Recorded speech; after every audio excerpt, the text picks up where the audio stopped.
ఎన్నికల్లో ఇచ్చిన ప్రతి ఒక్క హామీని నెరవేరుస్తున్నామన్నారు మంత్రి వివేక్ వెంకటస్వామి. ప్రభుత్వ పాలన పట్ల ప్రజలంతా సంతోషంగా ఉన్నారని తెలిపారు. మంచిర్యాల జిల్లా చెన్నూరు ఎమ్మెల్యే క్యాంప్ ఆఫీసులో ప్రత్యేక పూజలు నిర్వహించారు. ఆయుధ పూజలో పాల్గొని పూజలు చేశారు.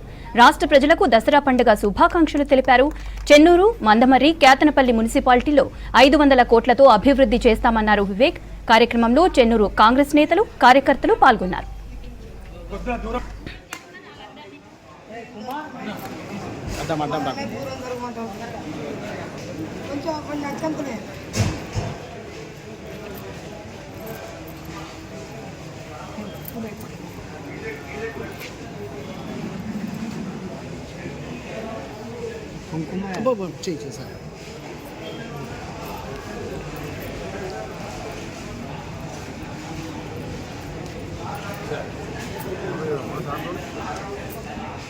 फोटो देख लो।